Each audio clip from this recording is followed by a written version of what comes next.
Bueno, muchas gracias, un gusto estar en el Club del Progreso y un disgusto no estar en el Club del Progreso, que es un lugar tan agradable donde se hacen tan buenas reuniones en el Club Real. No obstante lo cual, es una buena oportunidad para conversar y estar acá en este nuevo modo. Cuando Guillermo me invitó y me proponía participar de este foro de la ciudad, recuerdo también que Julio Saguier no solamente lo inauguró, sino que era un entusiasta de la idea de que se reconstituyera el Club del Progreso como un ámbito de dirigentes y de ciudadanos de distintas pertenencias políticas para una reflexión sobre los asuntos públicos. No solamente fue un narrador invitado, sino que él celebraba y participaba mucho de la idea de que esto ocurriera, ¿no? A mí cuando Guillermo me propuso, me interesó hablar sobre la oposición, porque yo creo que la oposición de hoy es un activo, y lo voy a fundar, no es un tema de autobombo, ahora nos toca ser opositor, mire qué buena oposición somos, sino me parece que el tipo de oposición que estamos haciendo nosotros, que es la oposición que nos hubiera gustado tener, el tipo de oposición que no tuvimos, el diputado Benedetti, correligionario de Entre Ríos, candidato a gobernador y diputado varias veces por Entre Ríos, me decía eso, ¿no?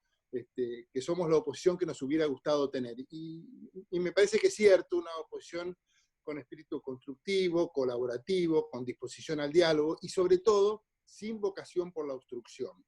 Y esto me parece que es central. Entonces, pensar en las dificultades que tiene hoy la Argentina y considerar a la oposición como un activo de la buena política, me parece que es un buen ejercicio para pensar cómo salimos, con quién salimos, desde qué ideas, desde qué ámbitos empezamos a recuperar a Argentina de la difícil situación en que se encuentra. Uno podría decir desde lo teórico que, bueno, que la principal tarea de la oposición es el control, no la obstrucción, pero sí el control, estar atentos, y eso, la verdad que procuramos hacerlo. No estamos solos en eso. Yo soy de los que creen que hay que en materia de control de la sociedad argentina, hoy hay un control social que es muy fuerte, que está muy presente y que tiene que ser muy bien evaluado en la dinámica política. Las manifestaciones, yo soy un poco crítico de las manifestaciones de ahora, las entiendo,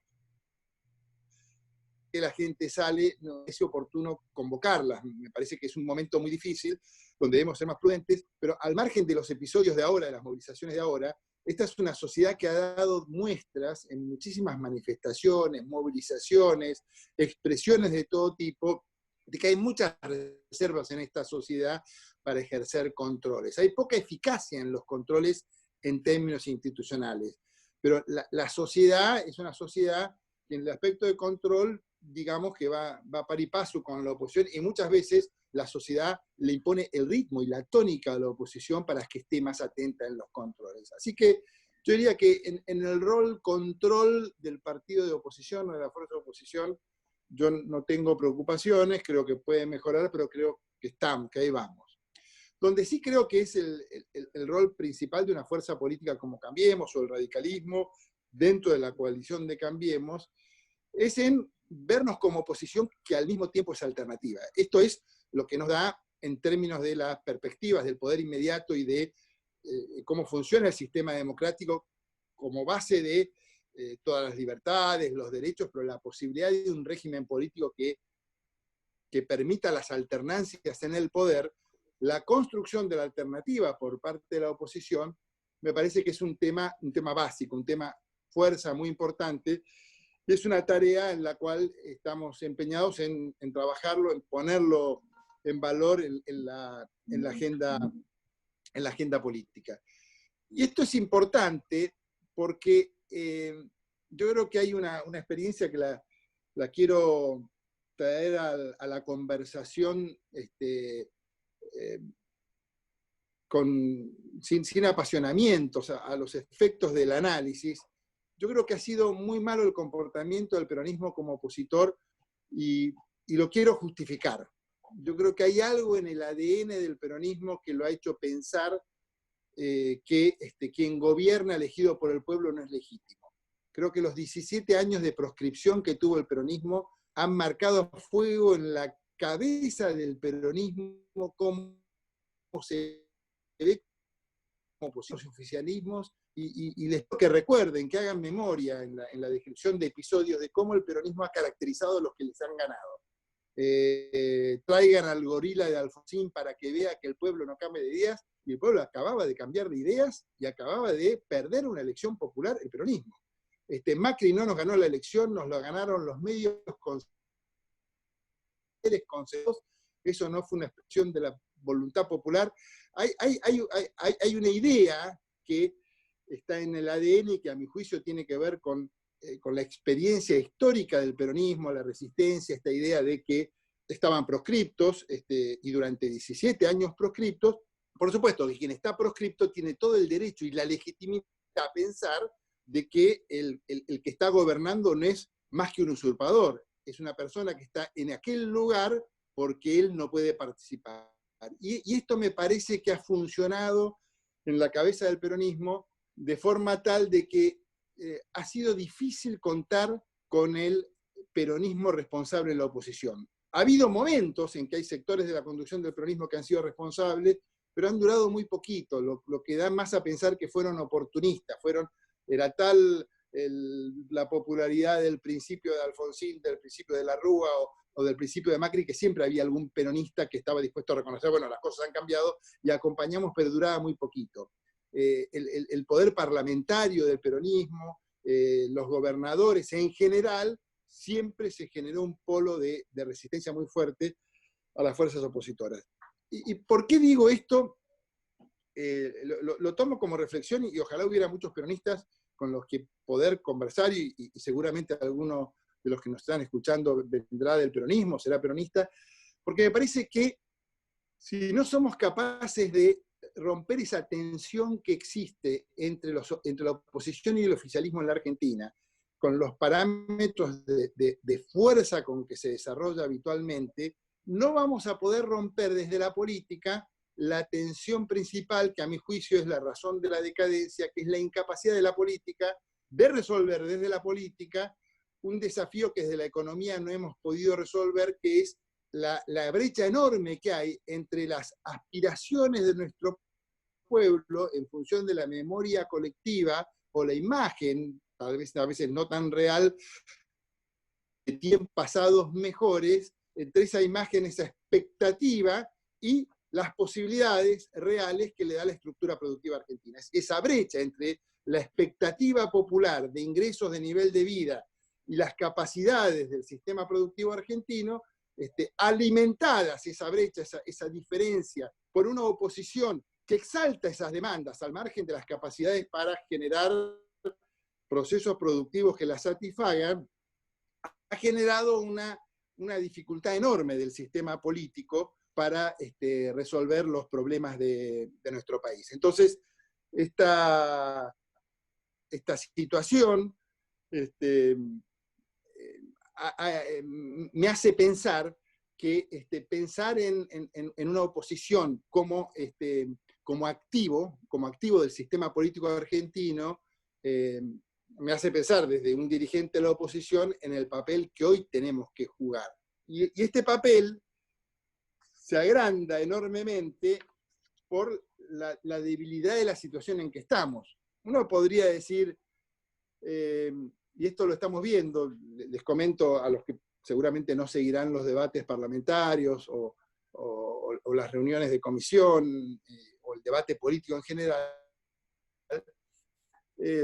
si uno escucha a un oficialista, lo primero que dice, empezando por el presidente de la Nación, acá tenemos la pandemia del coronavirus y la pandemia de Macri, donde eso sintetiza la idea de entender que el problema de la Argentina son la pandemia y los 4 años del gobierno de Macri. La oposición de Juntos por el Cambio, no, esto no es así. y lo fundan, de ninguna manera. De los 4 años de Macri, los 2 primeros fueron de ajuste estructural de los problemas que había, después empezó una recuperación, después nos quedamos sin financiamiento y una crisis, se manejó mal, bla, bla, pero acá venimos de 10 años sin crecer, son 10 años de dificultades de crecimiento de la economía argentina, y que Macri recibió un país con todos los precios relativos atrasados, el dólar atrasado, recesión. Venimos casi produciendo lo mismo que hace 10 años. Entonces, si nos ponemos a pensar que el problema son los 4 años de Macri más del coronavirus, no vamos a estar pensando bien cuál es el problema que tenemos. Y yo me animo a decir que es mucho más el problema, ni siquiera los últimos 10 años. Desde 1940 al 2020, la Argentina tuvo 27 años de recesión. 27 años de recesión. De la década del 60 para acá, somos el país del mundo con mayor cantidad de tiempo en recesión de todos los países que tienen registros en las cuentas internacionales. Somos el país con mayor cantidad de recesiones, de años de recesión, en el mundo. Somos el país que tiene la inflación más alta por más tiempo. Hay gente que ha tenido hiperinflaciones, hay países con mayores hiperinflaciones que la nuestra, pero inflación sostenida con el tiempo como la Argentina no ha tenido nadie. Entonces, si nosotros frente a esos problemas pensamos que Cristina que desaprovechó y Macri que no pudo, y el debate de la Argentina, no estamos viendo bien las cosas. No estamos viendo que tenemos problemas de fondo estructurales que requieren de la política. Por eso yo digo, esto es mucho más que la economía, porque en la economía hay saberes, más o menos en el mundo se sabe lo que se hace, a los países les va más o menos bien. Entonces, cuando Clinton ganó la elección diciendo es la economía estúpido, yo digo al revés en la Argentina. Es la política estúpido, es la incapacidad del sistema político de poder entender cuáles son los problemas de fondo y cuáles son las alianzas sociales, productivas y políticas en función de un proyecto de desarrollo y crecimiento que se requieren para dotar de poder a un modelo político en la Argentina. Y a eso me parece que ahí está la idea en un momento como hoy de desde qué lugar la oposición puede ir presentándose como una alternativa. La situación es muy difícil. Nosotros venimos de un país que en el año 2003 tenía casi 23 puntos del producto en el gasto público sobre el producto, cifra similar a los países de América Latina. La llevamos hasta el año 2015 al 43%, le metimos 20 puntos de crecimiento al gasto público, sin que hubiera un correlato en inversiones en infraestructura que mejorara la productividad. Y mientras eso sucedía, decrecía la posibilidad de generación de empleo privado, la imposibilidad de crecer generaba demandas de asistencia social por los sectores de menores recursos. Esa demanda de asistencia social generaba déficit. También somos de los países con mayor cantidad de años de déficit computados en los últimos 20 años. Entonces, estos no son problemas menores, estos son problemas mayores que requieren de la vocación por la dirigencia argentina de ponerse a evaluar alternativas, a evaluar caminos, y nosotros, de alguna manera, Cambiemos procuró hacerlo. Yo creo que el sentido general, la orientación general, esta idea de vincular la Argentina al mundo, modernizar la estructura productiva, tratar de bajar la presión tributaria, porque esto que hablábamos del gasto público tiene su traducción en la presión tributaria. Tenemos una presión tributaria tremenda, casi un 40% de la economía que está al margen. Eso hace que la presión, los que están en blanco en la economía argentina sea tremenda, haga muy difícil la situación, por eso no se tiene empleo. Entonces, bueno, todas estas situaciones requieren una mirada distinta. Y en la Argentina hay mucho escrito, hay quienes lo sostienen, hay caminos. Está claro que apelando a alentar a los sectores más dinámicos de nuestra producción, el complejo agropecuario, agroindustrial, con toda la industria relacionada al agro, el complejo de la economía del conocimiento, el complejo minero que está temporariamente en crisis producto de la pandemia, de la crisis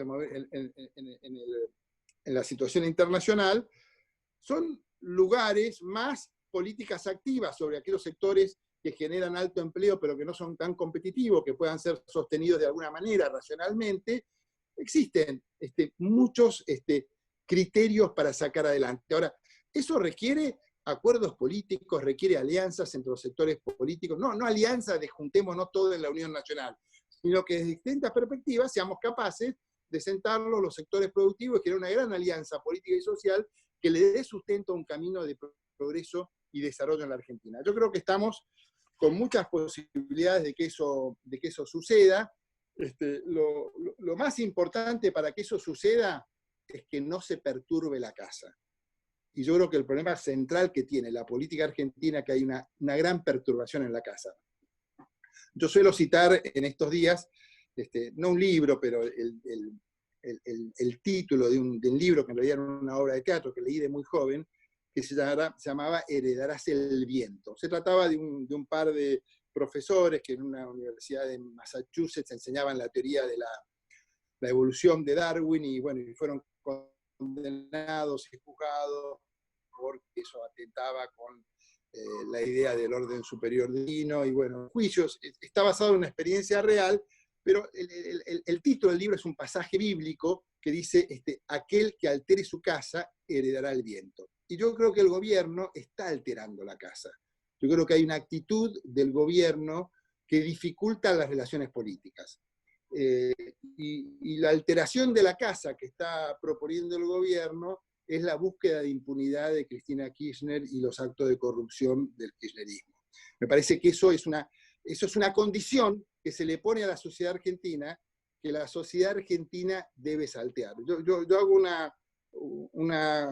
un paralelo en esta situación como la difícil situación que tuvo que vivir Alfonsín en el año 83, cuando teníamos el tema de la autoamnistía, teníamos esta necesidad de que la sociedad y la nueva democracia se desarrollara dejando en claro ese drama que ha vivido la Argentina, y yo creo que la apuesta fue una apuesta consistente, fue dolorosa, costó, pero salió bien. Y yo creo que la demanda de que no haya amnistía a la corrupción es una demanda que está en la base de las capacidades de desarrollo productivo de la Argentina. Me parece que no hay capacidad de orientar a las fuerzas sociales y productivas que tienen que dinamizar la economía argentina si se hace sobre la base de la legitimación de conductas corruptas del Estado y de relaciones corruptas entre grupos empresarios que, amparados por el Estado, crean cotos de desarrollo que atentan contra un capitalismo sano, democrático, competitivo. Y me parece que el gobierno, en su afán de servir al interés de la vicepresidenta, está generando una traba que dificulta. El otro día sancionamos una moratoria que era bastante razonable, la situación económica lo meritaba, nunca son buenas las moratorias, siempre dan una sensación y una realidad de inequidad, pero la verdad es que en la situación actual la mayoría de los argentinos no pueden pagar los impuestos, y si había una moratoria razonable era esta. Ahora, que cuando estamos todos de acuerdo para votar por unanimidad, te pongan una cláusula de que los quebrados pueden entrar en la moratoria para salvar a una empresa que está concesada su actividad hace años, que es la de Cristóbal López, que es un modelo empresario de apropiarse de bien el Estado para hacer inversiones públicas, inversiones privadas y crecer económicamente financiándose con aportes de los contribuyentes que tendrían que ir a los 15 días al Tesoro.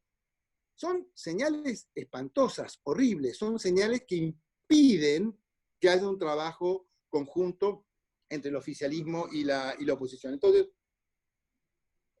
para ir concluyendo de los minutos que me pidieron que fuera la intervención, estar a disposición de las preguntas de ustedes, yo les diría que estamos en una gran ocasión, que la debilidad con que nos encontramos, el haber podido retroceder en algunas demandas por la razonabilidad, que las restricciones tan evidentes hoy nos implican, nos permitiría arrancar de abajo con paso firme, sólido, si tuviéramos un objetivo claro, un rumbo preciso, y convocado con mucha sinceridad al pueblo argentino para que acompañe este esfuerzo de recuperación, con conductas ejemplares, sobrias, de que la dirigencia política no diera lugar a ninguna duda cuando convoca a ser acompañada, de que el esfuerzo es compartido, que el esfuerzo es equitativo, y que los representantes del pueblo, desde el presidente de la Nación para abajo, tienen conductas dignas y ejemplares. Yo creo que estamos en una gran ocasión para que eso suceda, y que la oposición, en la forma en que se plante, cómo lo demande, cómo se relacione con el gobierno en este sentido, está llamada a jugar un papel en la recuperación de la Argentina como alternativa en las elecciones de término que viene, y en procurar una alternancia en la próxima elección presidencial. Bueno, cierro acá para estar a las preguntas que con mucho gusto contestaré. No estás con micrófono, Guillermo. Está muteado, Guillermo.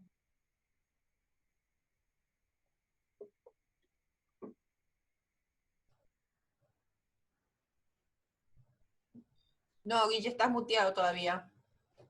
Tengo cerrado el chat, pero ya lo tengo abierto y no hay ningún pedido como se los pedí, así que espero las levantadas de mano, así.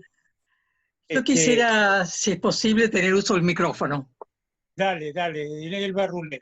Bueno, en primer lugar, un placer de reencontrarme en este ámbito del Club del Progreso y ver tantas caras amigas, a las cuales saludo con mucho afecto. La exposición de Facundo ha sido verdaderamente muy rica y nos ha puesto en el lugar en que históricamente estamos padeciendo un nuevo avance de un peronismo que destruyó al país. Vos mencionaste los años 40. En la década del 30 nuestro país era el sexto o séptimo país del mundo. A partir de ese momento y con las políticas del peronismo vinimos retrocediendo, hoy estamos en el lugar 54 o algo parecido, y lamentablemente en las últimas décadas es una fábrica de pobres la nación gobernada por el peronismo. Yo quiero hacer simplemente dos preguntas luego de este comentario, que tienen que ver con algo que es un impedimento muy serio para el desarrollo económico, para la posibilidad de crecer a través de un sistema productivo que realmente sea competitivo, y que son el régimen laboral por una parte y el régimen impositivo por la otra, y son dos temas que debieran ser considerados efectivamente en el Congreso de la Nación, de modo que me gustaría alguna reflexión respecto a estos dos temas.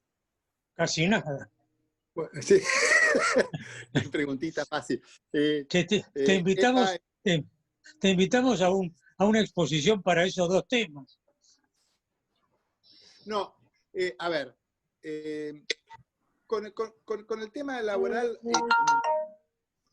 miren, voy a citarlo a Labaña, de que esto sea una conversación, digamos, una conversación pública tiene que ver con receptar lo que está pasando. Bueno, en esta conversación argentina sobre este tema, Labaña acaba de tirar una idea que a mí me parece interesante. Labaña dice, tenemos determinadas reglas para los trabajos que existen, sabemos que los empresarios, que son los que generan el trabajo, no están dispuestos a incrementar los riesgos que implica contratar gente, porque implica riesgos, y en un momento de alta incertidumbre como esta, contratar es un riesgo que no están dispuestos a hacer. Esto se nota por el crecimiento de la informalidad y porque las dificultades en el crecimiento de la economía que tiene. Y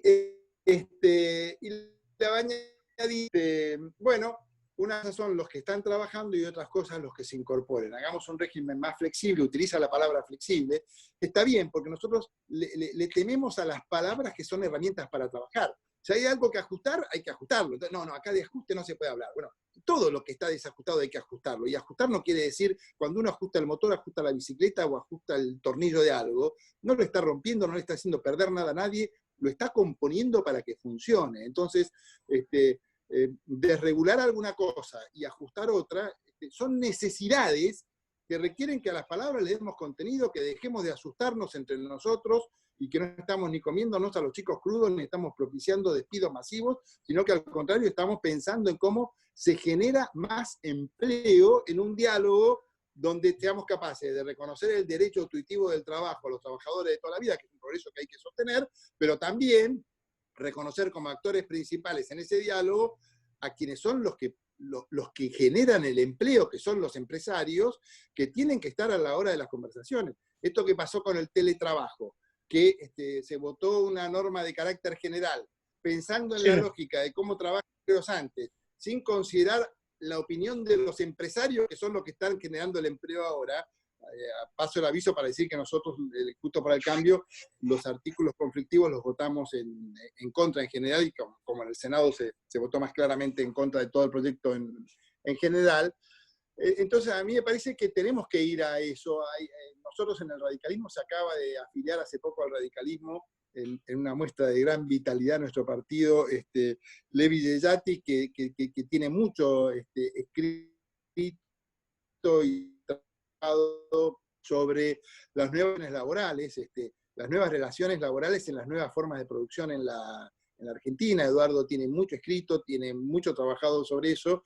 Estamos en líneas de trabajo alrededor de ese tema. Nosotros creemos que la concepción conservadora de algunos sectores del gremialismo, no todos, y de algunos sectores del peronismo, no todos, es algo que nos estanca en nuestra capacidad de innovación en el régimen laboral argentino, que tiene que ser un régimen laboral que se reforme, que se modernice, que no pierda su tradición de defensa de los derechos del trabajador y esta noción fuerte de que el trabajador es la parte débil en la relación que requiere alguna protección de carácter legal. No abandonamos esos principios, pero tenemos que pensar en un estímulo a la generación de empleo en la Argentina, porque es un dato de la realidad que la Argentina no crece. Digamos, la razón por la cual creció el gasto público de 20 a 40 puntos del producto es porque el Estado fue a reemplazar la incapacidad del sector privado de generar empleo, y esa incapacidad está dada por las normas generales que rigen el régimen laboral en Argentina. Así que yo creo que ahí hay que ir a trabajar en una reforma. El otro tema era el tema tributario, y ahí voy a ser más audaz todavía. Yo creo que esta es una gran oportunidad de que todos aquellos impuestos emergieron por un rato porque no había forma de recaudar. Del IVA del 11 al 6 al 21, impuesto a la nafta para un tanque a los jubilados, ¿se acuerdan? Métale un, que era, no sé, no era métale un tanque al jubilado, sí, métale un jubilado del tanque, porque uno pagaba el litro de nafta o de gasoil, y la mayoría del impuesto iba a pagar las jubilaciones, por las dificultades para recaudar que tenía el sistema. Bueno, todas estas altísimas tasas retributivas, el impuesto al cheque, que vino en la época de la Rúa, cuando no había un mango y caballos y todo, por un momento excepcional. Después tuvimos los años de superávit fiscal, superávit comercial, y el impuesto al cheque seguía, sin que lo tocáramos ni un segundo. Entonces yo creo que este es el momento de que estamos tan abajo, cayó tanto la recaudación, que así como soy partidario de las apelaciones a la responsabilidad social, a la cultura ciudadana y a dar un debate cultural en este sentido, yo me animaría a arrancar un par de escalones abajo en la presión tributaria. Yo me animaría a decir, nunca le puedes bajar un punto al IVA porque se te cae la recaudación. Bueno, ahora cuando se cayó el 40%, tal vez sea el momento de arrancar con menor presión tributaria. Tal vez sea el momento de arrancar con un par de puntos menos en el IVA, tal vez sea el momento de arrancar con que el impuesto al cheque sea solamente para los cheques que sean de 150.000 pesos, no sé, buscar mecanismos de arrancar que vayan generando conductas a bajar la presión tributaria, porque la presión tributaria que tenemos es absolutamente incompatible con las provisiones que le genera el Estado en general, a la economía, a la estructura productiva y a los sectores medios en general. Porque si uno dijera, tenemos esta presión tributaria, pero ninguno de los que está acá va a pagar la escuela privada de ningún hijo, de un nieto, ni de nadie. Ninguno que está acá va a pagar ni una prepaga ni una obra social, porque ver el hospital público, como en Suecia y en Dinamarca, bueno, pero acá tenemos el mismo nivel de presión tributaria, y el 35% de los ingresos de los sectores medios en edad productiva se van en salud y en educación, que en países lo brinda una previsión, en aquellos estados de la presión de 40 puntos. Entonces creo que no me quiero extender en la respuesta a la pregunta de Elsa, pero concretamente yo diría, este es el momento de animarse a bajar un par de escalones y ampliar y ser muy firmes en que basta de que el 40% no paga. Vamos a pagar menos IVA, pero todo el mundo con una boletita en la mano. Todo el mundo con una boleta. Y apelación ciudadana para que donde vas pidas la boleta. Y donde vas, no, dame la boleta, digamos. Ampliar la base tributaria. Si nosotros tuviéramos la misma proporción de gente que contribuye, no que en Suecia, que en Chile, tendríamos 3 puntos del producto. 3 puntos del producto de crecimiento de nuestra recaudación tributaria. Entonces me parece que es este momento de crisis, de salida, de nuevo comienzo que significa salir de la pandemia, me parece que es un buen momento para arrancar un par de escalones abajo. No, a ver, no estoy tan seguro que sea así.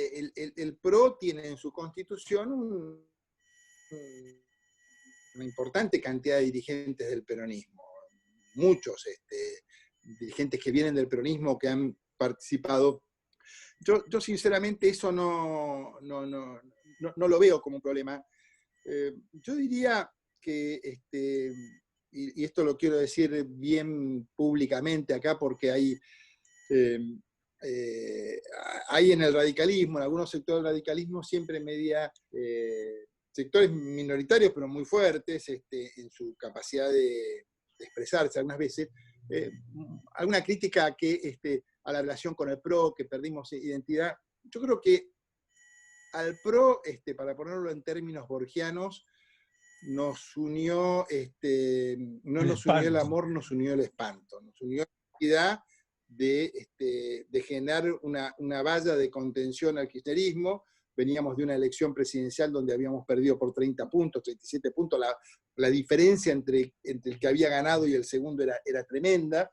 Y me parece que esa necesidad de generar una alternativa competitiva fue el principio de la relación. Pero yo tengo que decirles que mi experiencia como diputado, tanto cuando éramos oficialistas y ahora cuando somos opositores, es que hay un rango importante de coincidencias en los temas centrales que están en discusión en la agenda pública argentina. Hay una importante coincidencia con los dirigentes del PRO. Puede haber alguno que tenga una perspectiva, a mi gusto, más conservadora de la que me gustaría, lo mismo pueden pensar los del PRO de algunos radicales, pero tanto, y agrego en este tema la coalición cívica. Yo, a ver, para decirlo en términos así provocativos, yo pienso que Cambiemos es casi el panradicalismo. Si no lo miro en votos de dirigentes, si no lo miro en votos en términos de dónde vienen y qué votos tienen, tanto la coalición cívica como el PRO funda su poder en votos que fueron del radicalismo. No que fueron en ciudadanos que se expresaron, para hablar más correctamente, en ciudadanos que se expresaron a través del radicalismo. Los votos de Lita Carrió son votos de ciudadanos que se expresaron a través del radicalismo. La mayoría de los votos de Macri, excepto un núcleo conservador que tiene una representatividad, pero que no es tan fuerte en términos electorales, vienen del radicalismo. Sus dirigentes, nombres y apellidos, son dirigentes que vienen del radicalismo, a pesar de que existen, por supuesto, muchos peronistas. Pero yo creo que esto que decía, nos unió el amor y no el espanto, yo creo que el transcurso del tiempo, el diálogo político, la interacción, el conocernos, el trabajar sobre los temas, nos fue uniendo. Y yo creo hoy que esta no es una alianza oportunista y circunstancial, es una alianza de dirigentes que de distintas perspectivas son capaces de poner el denominador común en lo que consideramos importantes para generar una masa de poder que nos permita volver a conducir la Argentina y esta vez sí procurar que esa alianza incorpore sectores de peronismo, sectores productivos. Digamos, si aquellos argentinos que les va a ir bien con este modelo no los incorporamos a una política y social firme, no tenemos capacidad de gestionar. Por eso digo, es primero la política, es la capacidad de dotar de poder político a todos los actores sociales, que son los sectores productivos más dinámicos, laborales, empresarios, independientes de la Argentina, en un proyecto de modernización y transformación de la Argentina que por naturaleza tiene que ser amplio. Y yo veo al radicalismo muy bien plantado para orientarlo políticamente. Yo veo que el radicalismo por algo está liderando tanto diputados como senadores. Yo creo que el radicalismo entiende esto, lo expresa bien y está en perfectamente condiciones de jugar un gran papel en esto. Bueno, la posición ya es formal del radicalismo y de Juntos para el Cambio. Nosotros no vamos a convalidar este intento de reforma. Ponemos al margen, después podemos hablar un poquito de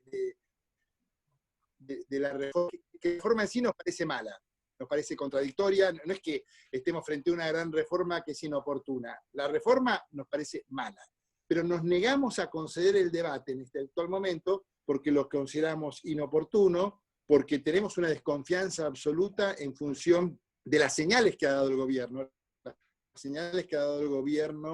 en su avance sobre el Poder Judicial en todos los niveles, los ataques al procurador de la Nación procurando un juicio político absolutamente infundado, el posicionamiento en lugares claves de dirigentes que tienen clarísimamente como principal misión defender los intereses personales de la vicepresidencia en sus causas judiciales, la intención, después de haber dicho que no se reformaba la Corte, que no se ampliaba la Corte, de crear una comisión, la que Pañi denomina Comisión Berardi, que podamos concebir que abogados en causas de la vicepresidenta que tienen que ser discernidas en la Corte Suprema de Justicia estén en una comisión, esto está por debajo de los parámetros éticos y morales de cualquier sociedad democrática. Digamos, Berardi para mí deja de ser un abogado prestigioso, él, para mí ya dejó de serlo por la incompatibilidad ética de haber aceptado ese lugar teniendo la cliente que tiene. Digamos, yo ya dejé de tener respeto académico a Berardi. Para mí Berardi tiene una falla ética personal al haber aceptado este lugar. Digamos, la presidenta lo puede haber propuesto, Fernández lo puede haber propuesto, pero Berardi para mí ya dejó de ser una persona de la cual, qué maravilla. No, ninguna maravilla. No, un abogado no puede de ninguna manera aceptar, siendo defensor de Cristina, y más Cristóbal López, más todo eso, la posición que está cuando estos casos dependen de la Corte Suprema de Justicia. Me parece inconcebible. Entonces, hay razones políticas para que nosotros vamos a obstruir en toda... Vieron que yo les dije que éramos una oposición constructiva y no obstruccionista.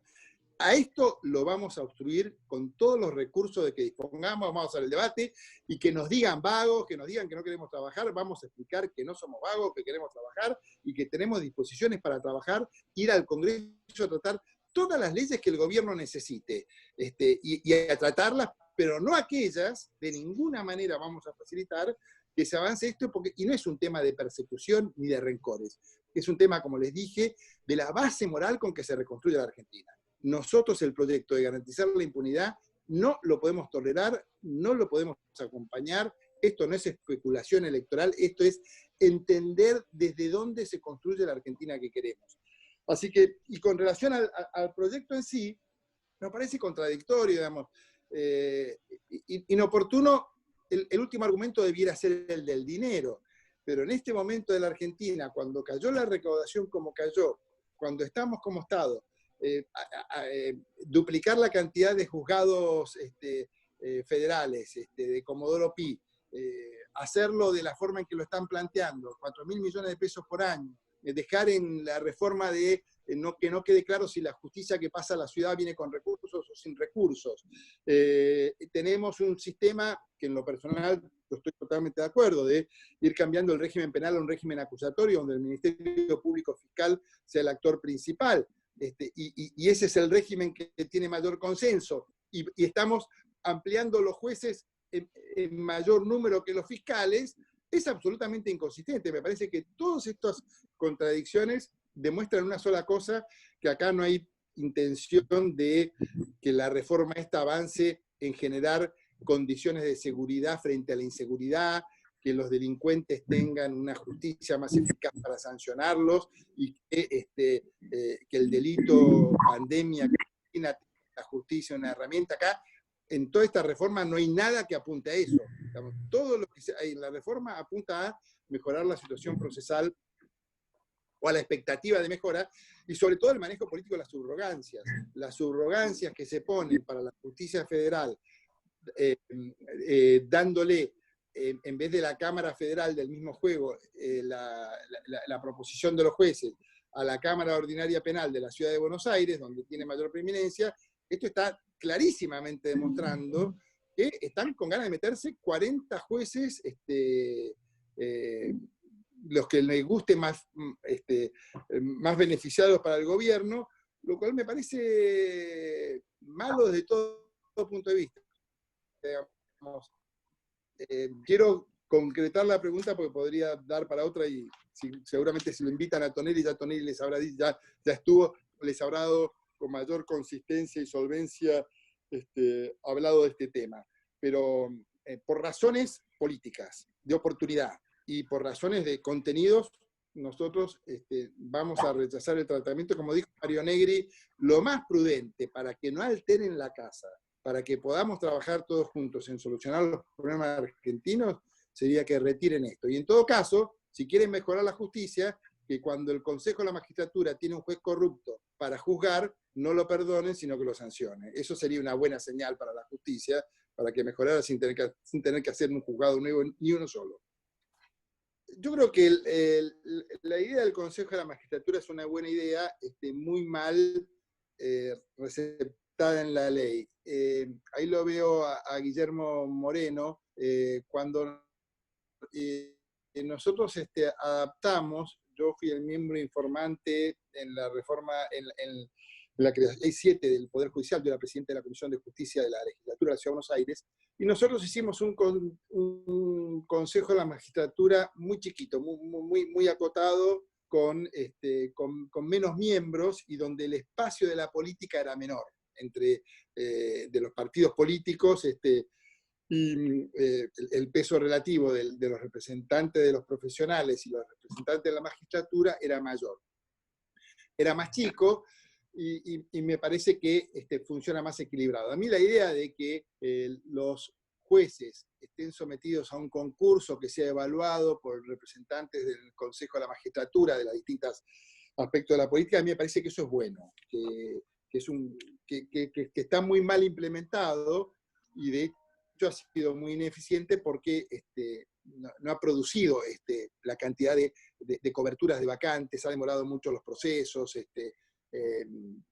pareciera que el mecanismo no ha sido el mejor. La verdad que no he trabajado mucho en el tema, no lo sigo con tanta detención para poder opinar muy críticamente, pero sí me parece que las idas y vueltas, y que hay un sobredimensionamiento, y en esto quiero decirlo, a subrayarlo, porque este sobredimensionamiento creo que está en toda la estructura pública argentina, digamos.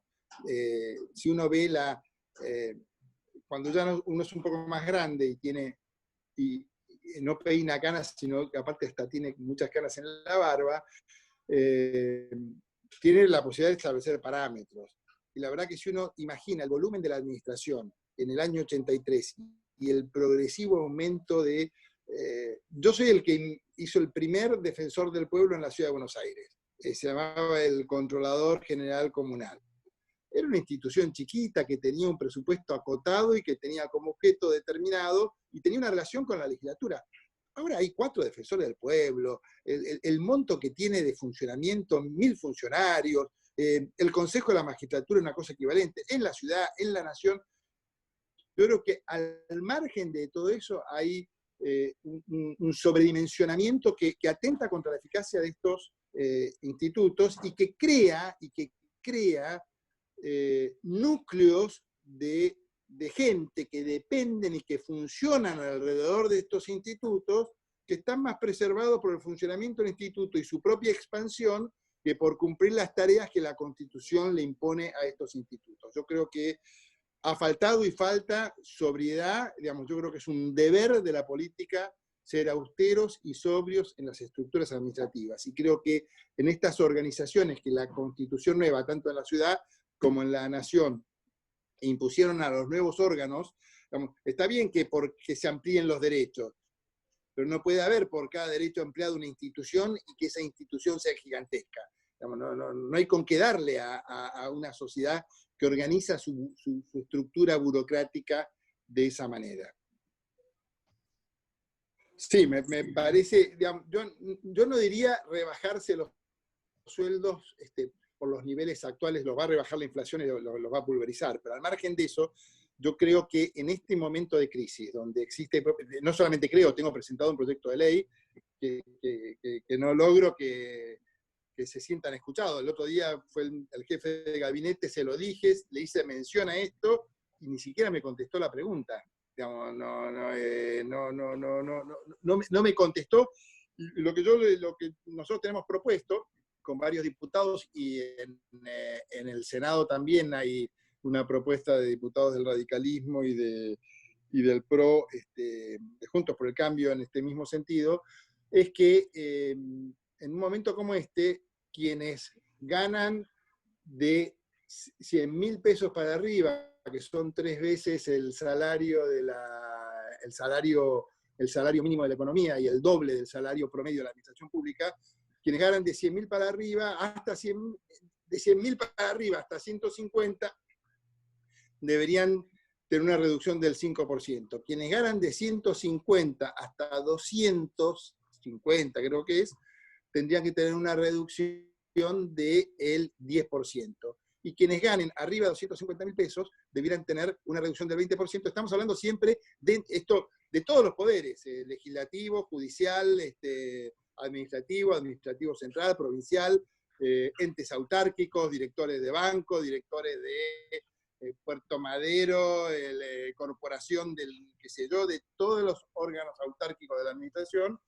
Me parece que sería un gesto de la política del esfuerzo compartido. Hoy los empresarios no saben cómo hacer para pagar sus sueldos, los que trabajan no saben si lo van a cobrar, ha habido acuerdos de disminución de ingresos producto de las dificultades que están funcionando.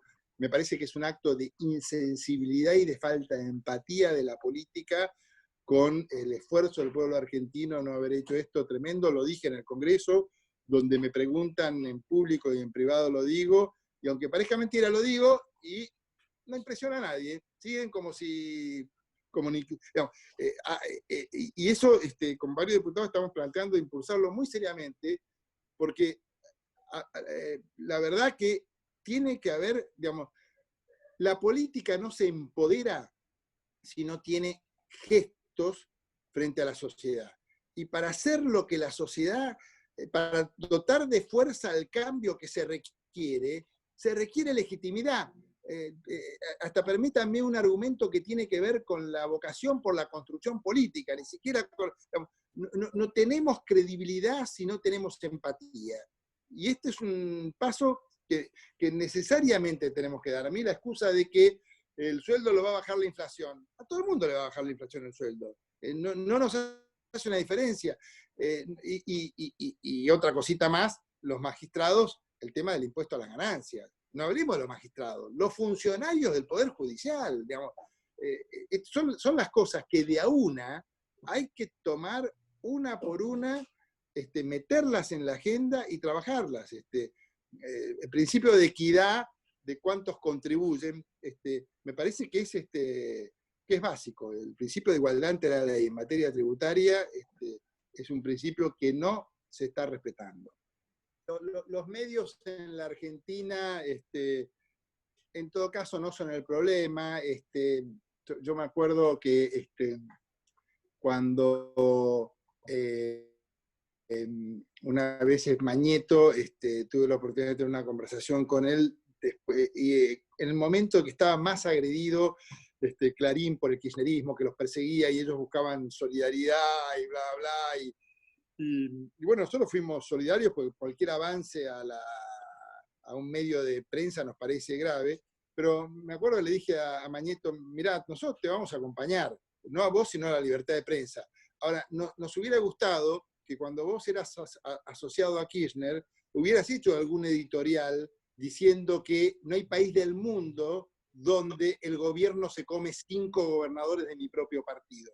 Y Clarín no hizo una columna, y eso también desestabiliza la democracia, que haya una política de cooptación de la oposición como la que hubo en el kirchnerismo, y no hubo un editorial de Clarín que dijera nada. Me saqué la gana de decirlo, y no porque me parece que tiene que ver con cómo han jugado los medios, pero a mí no me parece que ellos pongan la agenda. Yo, al contrario, diría, hay una interacción.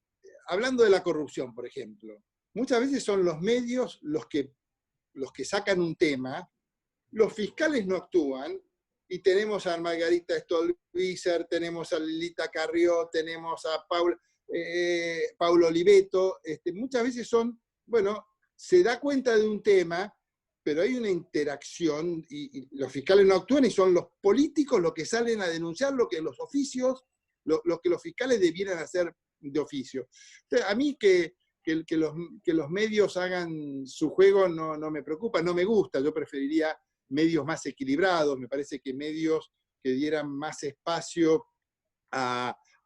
Bueno, todo lo tienen. Uno lee columnas de opinión en La Nación y en el Clarín, y lee columnas de opinión de distintos vertientes del pensamiento, pero yo no siento que los medios nos estén ganando la agenda. Al contrario, yo creo que hay veces que la política es débil y sigue la agenda de los medios, y ahí la que falla es la política.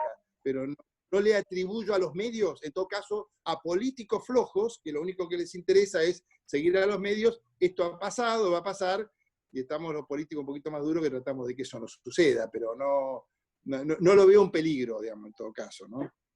Gracias, Roberto, Facundo. apunte, por favor.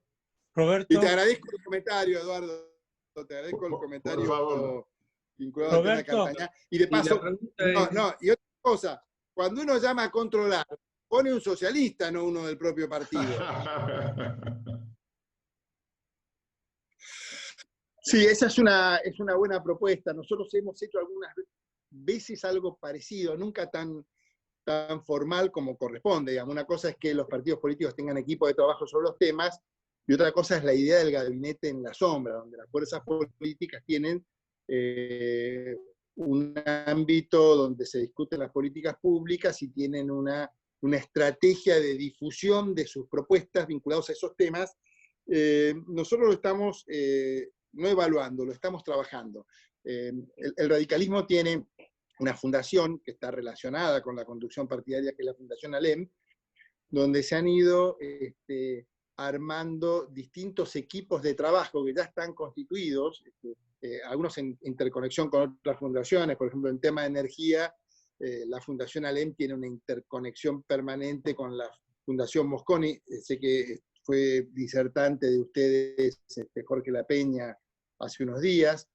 En materia de agricultura tenemos lo mismo, una comisión de agricultura. Estamos ahora con una comisión de política internacional, y estamos en este momento trabajando sobre esa idea, Roberto. Estamos trabajando sobre la idea de, no podría ser de la fundación, tendría que ser más directamente del partido, por eso lo estamos discutiendo con las autoridades partidarias, con la conducción de partido, y sobre todo porque nosotros somos una alianza electoral con alianza parlamentaria, pero somos partidos independientes. El radicalismo es un partido independiente que tiene una mirada y un funcionamiento autónomo de la coalición cívica del PRO, y aspiramos a que siga siendo las dos cosas, que siga siendo un partido absolutamente independiente y que siga fortaleciendo la alianza, porque nos parece que la clave de poder frenar al gobierno en sus abusos y ser una alternativa es mantener la alianza. La privilegiamos como prioridad, inclusive nosotros cualquier discrepancia que podamos tener la dejamos de lado con el objeto de fortalecer la idea de la alianza.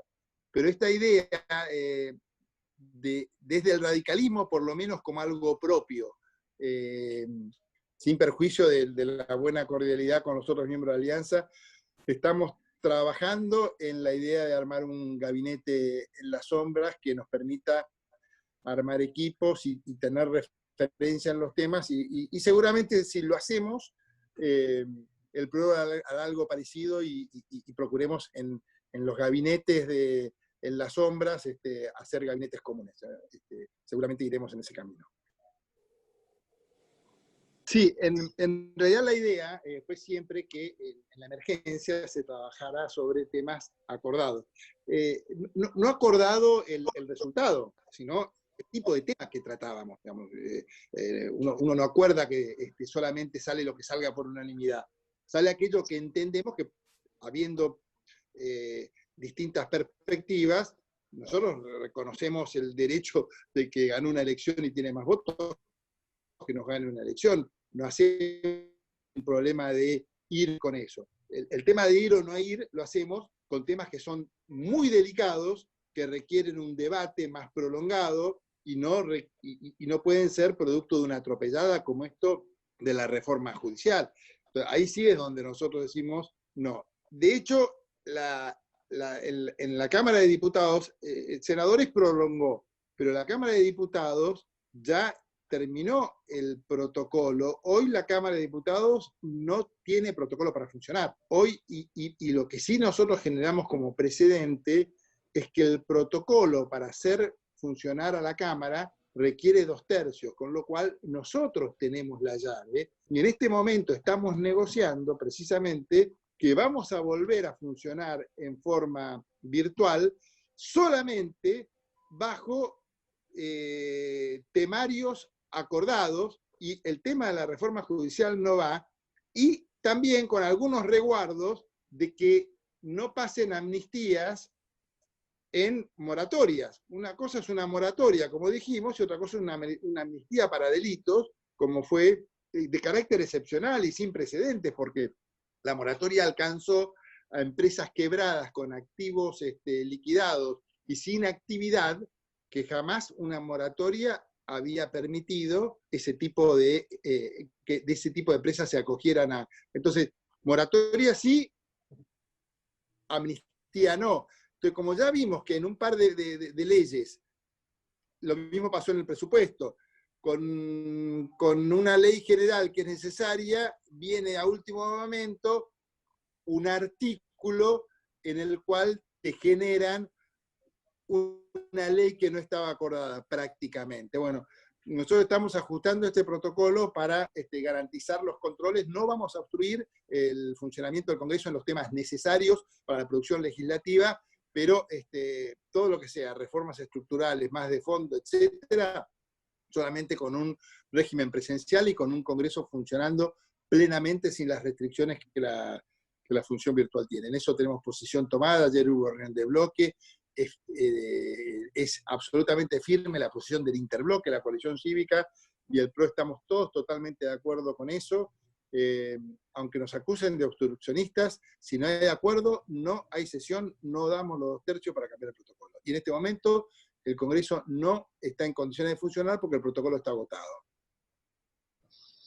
Bueno, primero un comentario jocoso con relación a Suárez, que no es pariente mío, pero yo le dije en chiste, él es de una ciudad, una localidad en Mendoza que se llama La Consulta, donde yo tengo mi finca, que es de mi familia de hace 100 años, y están los Suárez Rubios, que son estos, que son hijos de un farmacéutico, descendiente de un farmacéutico radical, también muy radical, dirigente del partido, y estamos los Suárez Morochos, bueno, los de Leopoldo Suárez son rubios también, que somos los Suárez de Facundo. Y no somos parientes, pero todo el mundo siempre piensa, Suárez de La Consulta, que somos parientes. Y cuando asumió le dije, toda la vida desmintiendo que éramos parientes, ahora voy a empezar a decir que sí lo somos, pero en realidad no lo somos. No sé, a mí la verdad que es un tema sobre el cual no me gustaría dar una opinión apresurada, el tema de la elección de medio término, porque me parece que es un tema muy importante. A mí, yo necesitaría reflexionarlo un poco más, porque por un lado, me parece que a mitad del término haya la posibilidad de una señal es bueno. Por otro lado, me parece que es muy estresante para el sistema político, y sobre todo en una sociedad como la nuestra, que tiene esta tensión distributiva tan fuerte como base de su problema económico, esta asimetría que hice referencia entre las aspiraciones y las posibilidades, si ponemos en tensión eso cada 2 años, estamos en una dinámica que hace muy difícil acordar las cosas. Entonces, no quiero dar una opinión definitiva, un tema al cual no le he dado la suficiente reflexión frente a esta pregunta, pero digamos, es algo sobre lo que deberíamos ir a fondo. A mí me parece que es demasiado estrés político, es demasiado costo. Sigo insistiendo, no debe ser para la política el costo de la democracia un tema menor. Para mí es un tema central, es una obligación, así como creo que era Aristóteles el que decía, no era Aristóteles, que decía que la sencillez era la virtud o el homenaje del filósofo. Yo creo que la austeridad tiene que ser el mensaje del político, digamos, y el cuidado del gasto público, y elecciones cada 2 años por los costos, pero más que por los costos, por este asunto de la dinámica de la competencia electoral. Yo creo que si hubiera partidos más razonables, más colaborativos, más capaces de encontrar acuerdos, no sería tan problemático, pero por el tipo de dinámica que tiene la relación oposición-oficialismo en la Argentina, casi te estoy dando una respuesta que no me animo a dar, pero me parece que es algo que hay que pensarlo. Sí, bueno, primero comparto la preocupación por eso y las empresas, el proceso de las SAS. También ha habido retrocesos en flexibilizaciones en la generación de empresas, inclusive, porque la verdad que los puestos de trabajo los generan las empresas, y la cantidad de empresas en la Argentina, comparada con otros países con dinámicas distintas, también es una capacidad, es una realidad relativamente baja.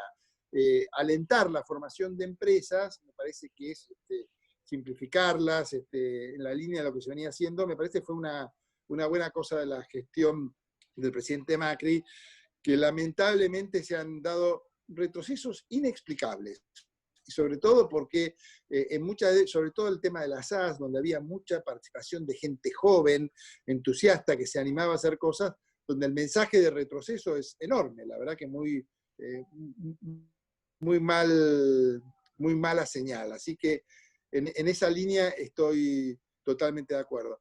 Ahora, con los otros 2 temas, sí, y yo particularmente, que estoy en la Comisión de Relaciones Exteriores de la Cámara, vemos en el tema del Mercosur la necesidad, y el acuerdo de libre comercio Mercosur, Comunidad Económica Europea. Yo y el radicalismo en general estamos trabajando mucho sobre eso, y también la gente de Juntos por el Cambio, y lo hizo el gobierno anterior. Nos parece que es imprescindible que el acuerdo de libre comercio nos vincula directamente con uno de los mercados más grandes del mundo, no solamente un mercado grande con enormes posibilidades, sino que también nos incorpora a una comunidad política con determinados valores generales y desarrollos institucionales que, al margen de las ventajas económicas del libre comercio con ellos, hay un tema de, en la proximidad y la relación con ellos, una posibilidad de avanzar en nuestra cultura política, cívica, institucional, con sociedades que tienen un desarrollo que se han superado con relación a nosotros en esa materia. Entonces, y por otro lado, en este momento, en la Comunidad Económica Europea, a partir de un cambio muy importante que se está dando en Alemania, hay una fuertísima cambio de tendencia en relación al acompañamiento del sector público a la renovación productiva. Europa se dio cuenta de que estaba muy retrasada en términos a la productividad que ofrecen los principales jugadores en el mundo, tanto China como Estados Unidos, y ha hecho una apuesta enorme a reinvertirse a sí misma, apostando a la renovación de su estructura productiva, sus modelos productivos. Y me parece que ese desafío que tiene Europa por delante, y que lo está formulando y desarrollando, es una gran oportunidad para tener un sostén a esa necesidad que nosotros también tenemos que hacer. Entonces yo no solamente veo de interés el acuerdo comercial en sí, sino todo el potencial que tiene que nuestras empresas, a partir de la ampliación de las relaciones comerciales con la Comunidad Europea, y nuestras instituciones, a partir de la relación que este libre cambio propicia, de alguna manera participen de una comunidad que está en un proceso sumamente interesante. Entonces, por un lado, nos parece más importante que antes todavía profundizar eso, y sobre todo teniendo en cuenta que el gobierno ha demostrado señales de reticencia conservadora, porque para mí el problema del peronismo es que es muy conservador. El peronismo no se anima a generar ninguna novedad hoy en ninguno de los planos, ni político ni institucional. Lo único que hace son esta cosa de los derechos, la inclusión, que el les, que el la, que el lis, digamos, todo lo que no pueden avanzar en otras cosas lo están haciendo con el idioma, como la gran revolución. No tengo problema para eso, digamos, pero en términos de lo que está pasando en el mundo, estamos totalmente atrás. Y la relación con Europa me parece que es particularmente interesante, y tenemos que darnos una batalla política para debatir con el que no está dando señales en ese sentido, sino todo lo contrario. Y con la OCDE lo mismo, con la OCDE estuvimos muy cerca, éramos los primeros candidatos juntos con Colombia y con Colombia, y nosotros somos los candidatos más firmes a ingresar a la OCDE, con muy buena receptividad de la mayoría de los países principales del acercamiento de la Argentina. A mí me parece que entrar en esa comunidad de valores, ese estándar de prácticas institucionales y económicas, tanto más sanas que las que nosotros tenemos, son elementos que nos ayudarían muchísimo en nuestro desarrollo, y ahí también veo que es muy poco el interés que tiene el gobierno nacional en apuntar para ese lado, ¿no? Pero nosotros lo tenemos como prioritario en la agenda en los dos temas. Yo creo que es uno de los temas más complejos que tenemos, que no lo vamos a poder resolver en forma rápida, y menos en las actuales circunstancias, con los niveles de emisión que tenemos y que sostenemos frente a la imposibilidad de acudir a otros medios. No tenemos moneda, no tenemos reservas, no tenemos capacidad crediticia. Evidentemente, la emisión, digamos, decir que la emisión no tiene consecuencias inflacionarias es estar fuera del mundo. Pero la pregunta me hace pensar en volver a cerrar con mi razonamiento en el arranque. Yo creo que la política requiere más reflexión y procurar una interpelación más madura con el pueblo. Y quiero criticar a nuestro lado y al otro. Cuando Macri decía que no había nada más fácil que bajar la inflación, sin reconocer lo estructural del problema, las limitaciones que teníamos, estaba cometiendo un error gravísimo en cuanto a las expectativas, en cuanto a los rumbos, en cuanto a cómo señalar un problema, equiparable a cuando Alberto Fernández decía que la Argentina, resuelto el tema de la deuda, no había ningún problema, que el tema de los jubilados lo resolvía con un aumento del 20%, que las LELIC las liquidaba en 2 minutos. No.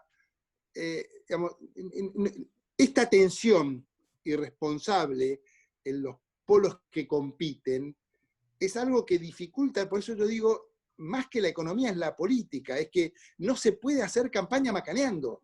Y me parece que en la Argentina no ha macaneado solamente el peronismo, se ha macaneado mucho, y me parece que ese macaneo ha tenido como principal problema que no ha apostado a la capacidad de comprensión del pueblo argentino. Yo creo que subestimamos la capacidad de comprensión del pueblo argentino. Y yo creo que hay señales, hay veces, por ejemplo, que Graciela Fernández Mejide le haya ganado una elección a Chiche Duhalde en la provincia de Buenos Aires, cuando estaban en el gobierno manejando las manzaneras. Si eso no es capacidad de comprensión de lo que pasa del pueblo argentino, vamos. Ahora, esos esa cosa que existe requiere desde la política una interpelación y una relación distinta. Entonces yo creo que la inflación va a bajar en la medida que haya un esfuerzo conjunto enorme de la sociedad, que sea gradual, que sea sostenido, que apunte a que crezca la oferta. No tenemos solamente, acá, si no se amplía la estructura productiva, la oferta de bienes, y no hay competitividad, y no hay una mejora en la productividad de la Argentina, es muy difícil que bajen los precios en una economía cerrada que no tiene saltos productivos.